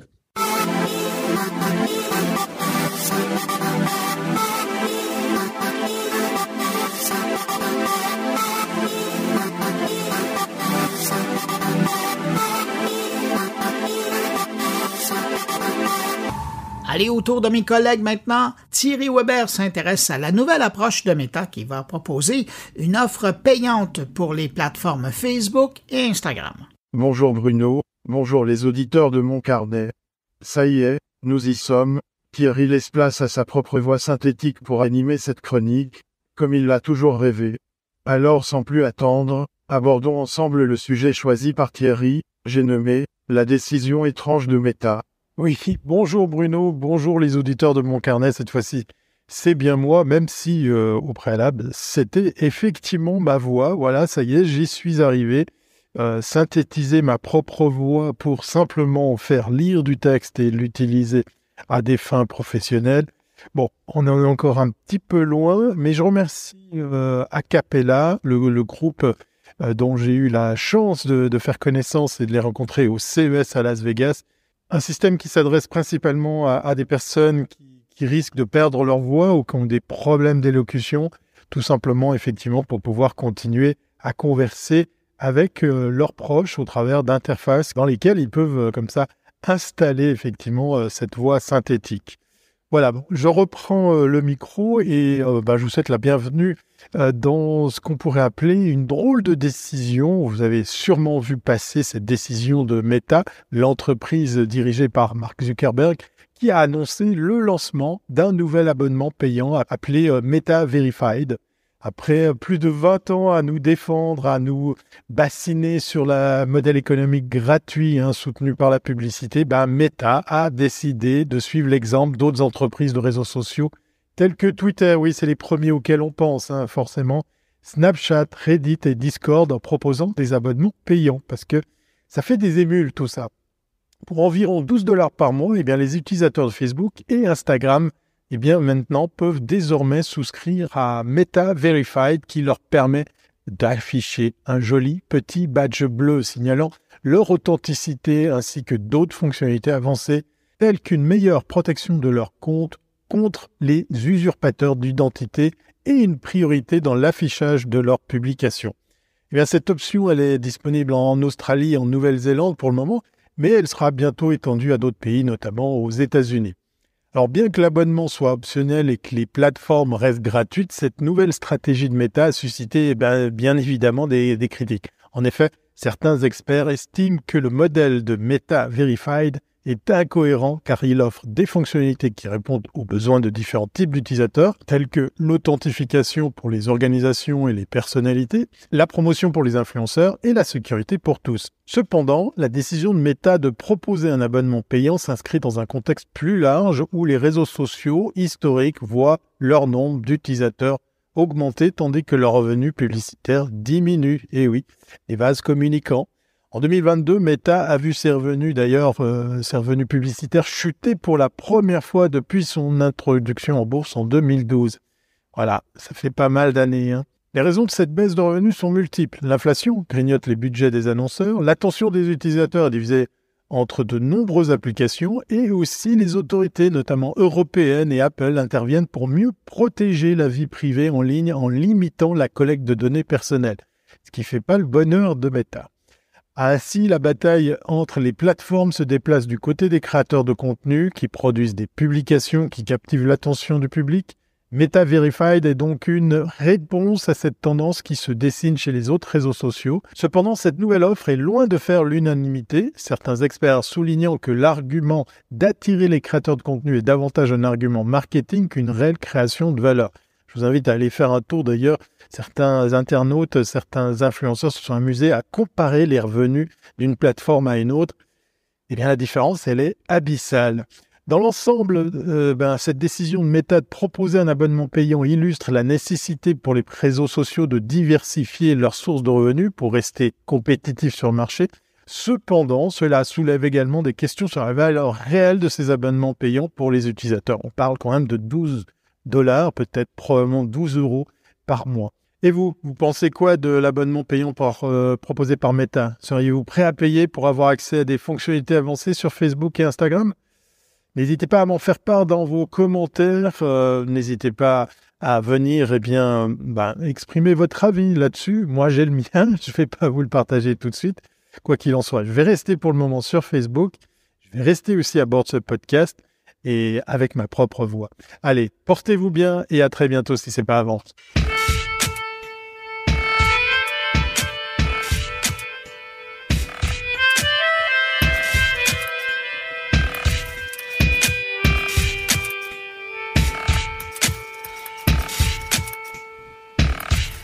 Stéphane Ricoul nous propose une réflexion au sujet de ChatGPT. Et vous allez probablement remarquer comme moi que même si le ton de Stéphane semble léger, il en reste pas moins qu'il semble inquiet de voir à quel point, depuis 25 ans, les technologies de rupture jouent avec notre cerveau jusqu'au point de le reformater.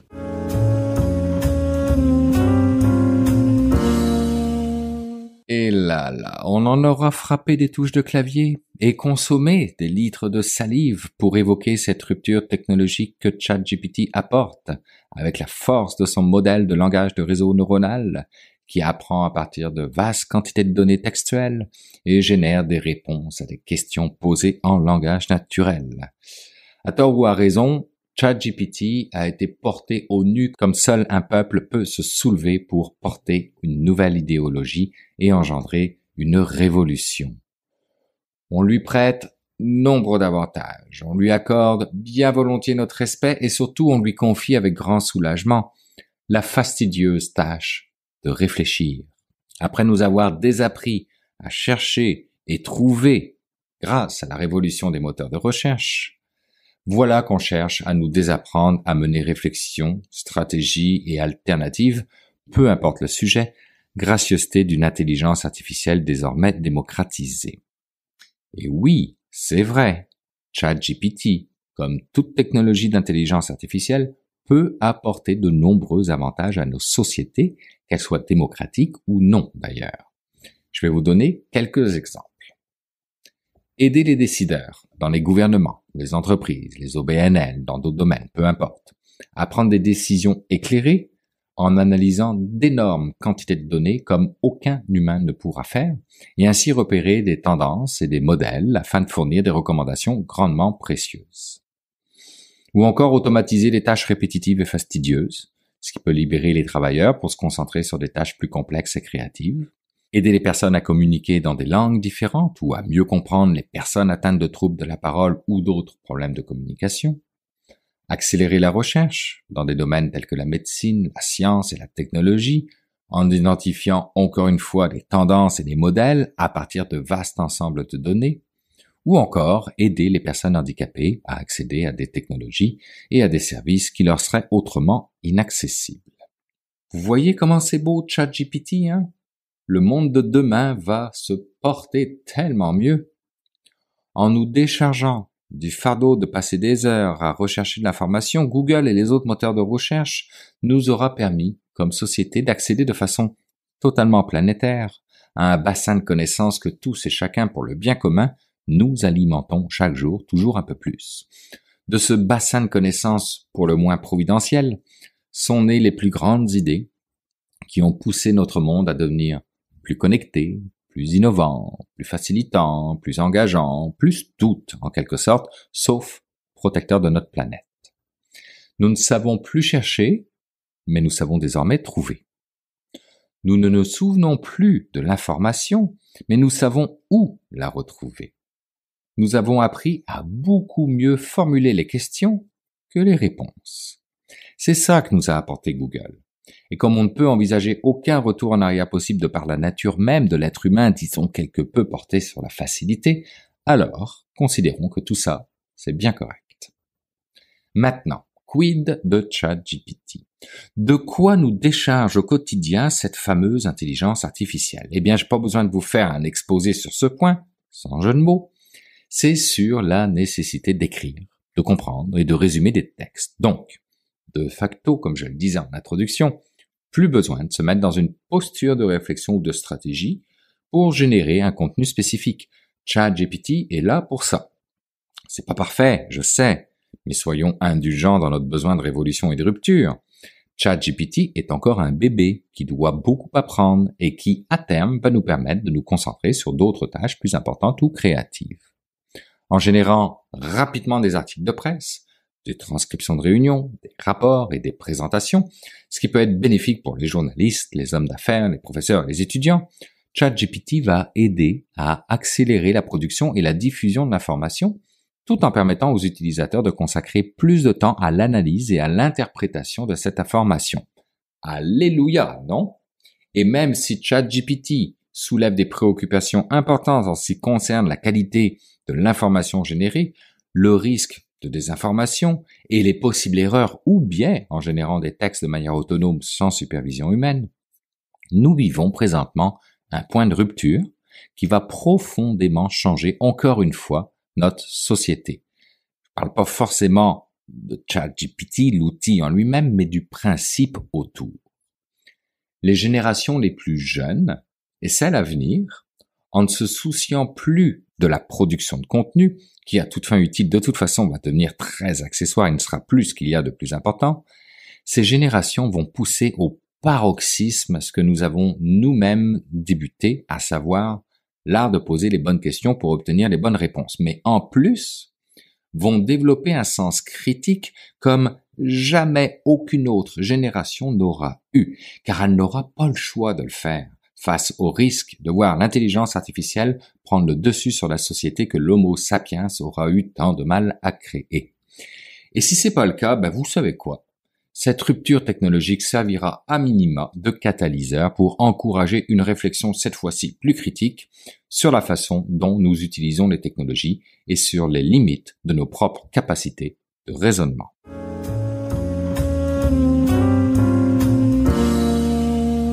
C'est maintenant le temps d'aller rejoindre mon ami Jean-François Poulin pour parler UX. Bonjour Jean-François. Bonjour Bruno. Hey, Jean-François, la semaine passée, c'était l'événement apéro UX. Il y avait beaucoup de monde. La salle était comble. Et parmi ces gens-là, évidemment, il y avait les gens qui participaient à la conférence, qui étaient devant la scène. Et tu as décidé de nous présenter un des conférenciers qui était présent. Exactement. Et comme tout est dans tout, c'était chez Coveo avec Juliana Alvarez qu'on a interviewé il y a 3 semaines. Oui, il n'y a pas tellement longtemps. Donc, voilà. Et ça s'est bien passé, effectivement. La salle était pleine. On avait un beau panel. Et puis, on parlait de l'IA générative en design UX, pour être précis. Et parmi les panélistes, il y a quelqu'un qui a retenu mon attention. Ils étaient tous excellents, évidemment. Mais il y avait Charlie Jadeon. Enfin, il faut voir sa prononciation sur LinkedIn. C'est très, très rigolo. J'invite tout le monde à aller voir son profil. C'est quelqu'un qui a une firme UX ici à Montréal maintenant. Ils sont 2 là-dedans. Et il fait des choses, il va chercher un peu la folie dans le UX. Je trouve ça super intéressant. Puis c'est pour ça que j'ai voulu lui parler, parce qu'il amenait une petite touche non universitaire parmi nos panélistes de la semaine dernière. Et d'ailleurs, il est derrière un événement auquel il avait assisté, qui était en Ontario, qui s'appelait, c'était un hackathon en fait. Puis justement, ça aussi, on en a parlé avec Juliana il y a 3 semaines. Et le hackathon, c'est en anglais, c'est Stupid Shit Nobody Needs and Terrible Idea. C'est un truc pour juste générer des idées niaiseuses, mais tu sais, genre pousser l'enveloppe à son maximum. Puis c'est quelque chose que même moi, je respecte beaucoup, parce que c'est des choses que des fois t'amènent autour de la table dans une séance d'idéation, parce que ça pousse un peu les gens à dire « non, ça c'est trop fou, on va aller vers une autre direction. En fait, on a des meilleures idées qui sont plus terre à terre. » Mais ça les a amenés à sortir un peu de la boîte, de leurs habitudes. Et donc, j'ai fait cette entrevue-là avec Charlie parce que j'aime beaucoup sa folie. Je lui ai dit dans l'entrevue, ça l'a fait bien rire, mais c'est bien ça qui caractérise sa pratique. J'aime ça beaucoup, beaucoup. Jean-François, tu as bien mis la table pour cette entrevue-là qui est pleine de sourires. On va aller l'écouter à l'instant et puis je te donne rendez-vous à la semaine prochaine. Salut! À la semaine prochaine, Marc. Merci. Je suis né à Montréal, mais j'ai habité aux Émirats pour 15 ans. Donc, c'est ça. Et j'ai retourné à Montréal en 2009 pour étudier à Concordia. J'étudiais le marketing, business. Okay. Ouais. Mais je l'aimais pas beaucoup. Donc, j'avais j'avais un peu d'expérience avec Photoshop, avec les vidéos. Puis, j'ai essayé de travailler comme un freelancer, un graphic designer. Et en fait, un startup m'a trouvé et ils m'ont employé comme un graphic designer dans leur département de marketing. Puis rapidement, ils veulent comme reviser leur site web et leur application. Et ils me donnaient la chance de créer ma première UX dans ma vie. C'était la première job après l'université et c'était tellement intéressant pour moi parce que la différence entre le UX, UI et le graphic design, c'est que il y a un aspect interactif, bien sûr, mais aussi comme psychologique et technologique. Parce que c'est pas juste une image ou une vidéo, il y a une grande équipe derrière n'importe quel UX ou UI que quelqu'un utilise. C'est vrai. Et là, donc, à partir de ça, tu as démarré ton agence, Pragmatic Studio, avec ton associé. Et qu'est-ce que vous faites avec ça? Il y a quand même une petite dose de folie dans ce que vous faites, puis je trouve ça intéressant. Oui, c'est pas directement qu'on a créé le studio. Il y avait quelques ans, on a essayé de travailler comme freelancer quelques fois, mais c'est un peu plate quand vous êtes seul chez vous, donc créer des choses. Donc oui, on a créé Studio Pragmatics. Notre but, c'est de créer une expérience pour les clients qui est fun, mais quand même professionnel. On aime partager les croquis avec nos clients pour leur intégrer de notre processus, et on aime aussi quand ils nous intègrent. Oui, quand ils nous intègrent, oui. Qu'on nous intègre dans la compagnie aussi. Mm-hmm. Donc maintenant, on prend des projets très longs, donc un minimum de 6 mois normalement. Mm-hmm. Et nos projets sont toujours quelque chose qu'on trouve important. Maintenant, on a 2 projets, un pour l'éducation des enfants, pour aider avec leur littérature, like their literacy. Oui, avec leur connaissance de la littérature. Mm-hmm. Puis l'autre, c'est avec le gouvernement pour éduquer les entreprises à respecter les lois de consommateurs. Oui, la loi de protection du consommateur, oui. C'est ça, exactly, Consumer Protection. Oui. C'est ça. On est tellement petit, c'est juste nous deux. On a une chaîne YouTube qu'on utilise pour faire des expériments avec l'IA et pour comme vulgariser un peu le UI. Mm-hmm. Et vraiment, comme vous avez dit, on est un peu je sais pas si c'est le mot, c'est fou ou quelque chose, mais une belle folie. C'est une belle folie qu'on voit dans le canal YouTube et tout ça. Et on se parle aussi aujourd'hui parce que le 16 février, tu étais à l'événement Apéro UX, où tu étais donc présent sur le panel avec Stéphane Vial, Félix Fauché, et vous avez parlé justement de l'intelligence artificielle dans un contexte de design. C'était super intéressant, et puis tu avais un point de vue là-dessus sur l'utilisation de l'intelligence artificielle dans un contexte de design et de recherche UX. Est-ce que tu peux m'en parler un peu? Oui, comme on voit maintenant sur l'Internet, tout le monde utilise les modèles génératifs comme ChatGPT ou Midjourney, Runway pour créer des choses. Normalement, c'est le point de le focus, c'est c'est très rapide, ça va tuer les artistes, mais c'est toujours centré autour de la création. Mais moi, je pense qu'il y a des façons d'utiliser les intelligences artificielles pour réfléchir un peu comment on pense, pour améliorer notre façon de comme demander, c'est pas demander, oui, demander des questions. Poser des questions, oui. Poser des questions, c'est ça. Et avec ChatGPT, par exemple, parce que c'est un modèle de langue, on peut demander à ChatGPT, hey, dis-moi comment on peut réécrire une question pour une interview de UX. Je donnais l'exemple à Apéro UX. J'ai une question. Comment est-ce que vous utilisez l'application de l'hôpital? Donc c'est une question tellement simple, mais je peux demander à ChatGPT, donne-moi 10 autres façons de poser cette question-là. Et c'est tellement intéressant parce que ChatGPT essaye à créer des autres comme les variations. Les variations, mais aussi ça ajoute des mots parfois. Et pour moi, quand j'ai vu les mots comme est-ce que l'application de l'hôpital c'est facile à utiliser? Ok, non, mais moi c'est pas juste si c'est facile. Moi je veux aussi connaître si c'est peut-être rapide, pas juste facile. Ou est-ce que ça vous donne la confiance avec la sécurité pour tes données? Donc, pour moi, c'est ça, ça, c'est la chose la plus intéressante pour moi parce que, OK, now, c'est comme un partenaire dans le brainstorm. Oui, c'est vrai. J'avoue que moi, en tant que UX, je l'ai aussi utilisé de cette façon-là pour qu'il me donne des variations, qu'il me donne des variantes d'idées que j'amène et que je peux améliorer mot par mot. Et il me fait penser parfois et bien souvent à des choses que j'avais pas pensé. Mais c'est vrai que la critique actuelle de l'AI, c'est oui, mais ils donnent des inexactitudes où ils vont aller chercher des informations qui n'existent pas ou qui ont mal interprété. Mais dans le contexte que tu décris là, c'est c'est plus sécuritaire. Moi, je l'utilise aussi comme ça et ça me donne des choses intéressantes à utiliser. Et certaines personnes disent l'utiliser aussi pour créer des personas dans le cadre du UX. Est-ce que tu l'utilises aussi pour ça? Oui, on a essayé parfois de créer un persona, mais le prompt doit être tellement précis pour avoir un persona qui est utilisable. Qui fait du sens selon le contexte du client. Tu sais, il y a beaucoup des consultants, des agences qui créent des personas juste pour dire voilà les 5 personas. On a fait notre recherche, mais si tu lis les personas, sont comme un peu surface. Ouais. C'est pas assez précis, c'est pas assez comme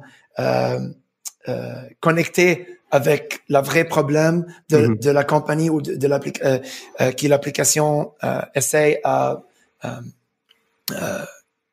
qu'on veut tester finalement. Mais et toi dans ta pratique, est-ce qu'il y a d'autres moyens ou d'autres occasions où tu utilises l'intelligence artificielle? Oui, maintenant c'est juste le chat GPT qu'on utilise la majorité du temps parce que ça nous aide à écrire les mots sur un site web. C'est juste pour faire un brainstorm, tu sais. Ouais. On n'utilise jamais le produit de ChatGPT sans modification parce que c'est pas toujours assez. Mais oui, on utilise pour les mots sur un site web. On utilise parfois pour créer des sommaires. Et c'est très fort à ça. Si tu donnes un article à ChatGPT et tu dis donne-moi les 3 points les plus importants qui parlent de la finance, c'est tellement excellent à trouver ces points. Oui. Puis finalement pour la recherche, pour créer des interviews, pour raffiner nos questions et pour générer comme des questions pour le client aussi. Ouais. C'est intéressant parce que ce que j'aime dans ce que j'ai découvert de toi, c'est qu'il y a un côté extrêmement créatif que tu ramènes dans la pratique UX à travers votre agence avec l'utilisation du AI.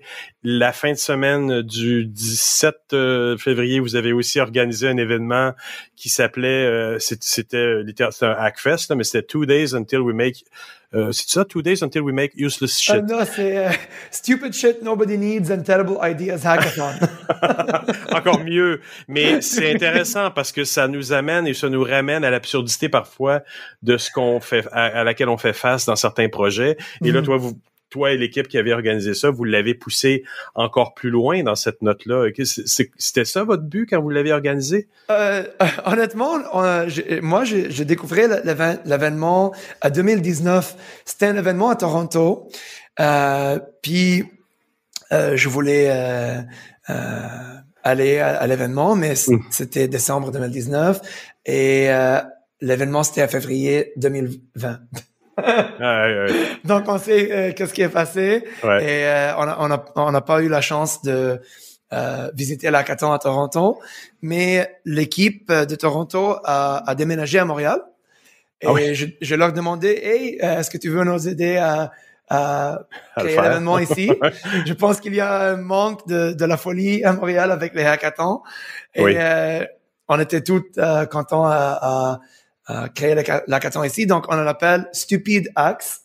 On a essayé d'ajouter un peu de français avec le E dans Stupid.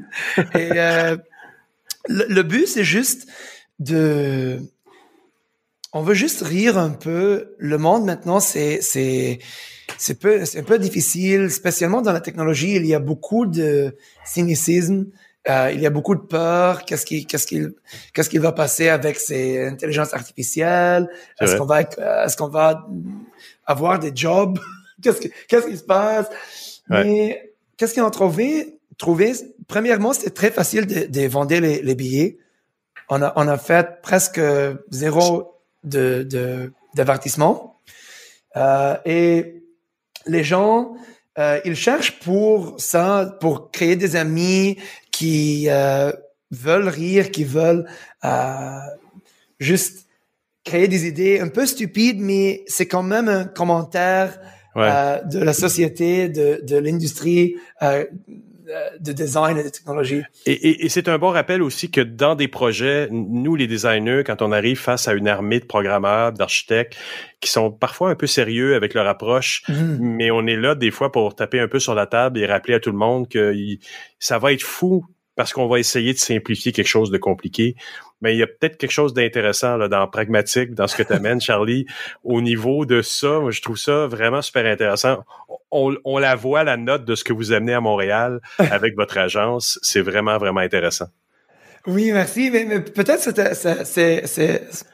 ça t'arrive à... Oh, pardon.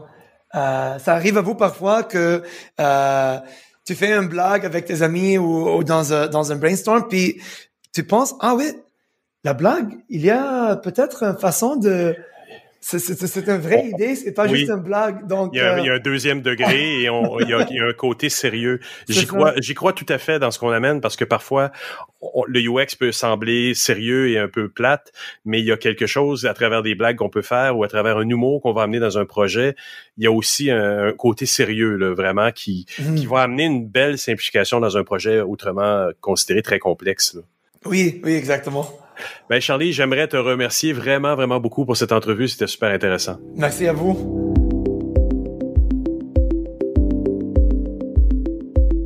Ben voilà, c'est ainsi que se termine cette édition de Mon Carnet.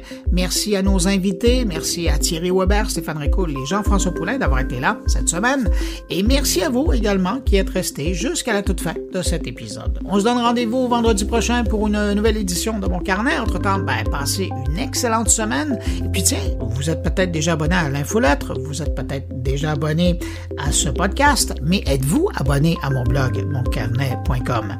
Si c'est pas le cas, je vous invite à le faire. Vous laissez votre adresse de courriel et chaque fois qu'il y a une nouvelle parution d'un élément, que ce soit un article, que ce soit de l'infolette, le podcast, des entrevues, des extraits d'émissions à la télé, à la radio où je participe, vous êtes avisé. Alors, si ça vous intéresse, vous passez sur moncarnet.com, vous laissez votre adresse et je me charge du reste. Je vous souhaite une excellente semaine. Portez-vous bien. À la semaine prochaine.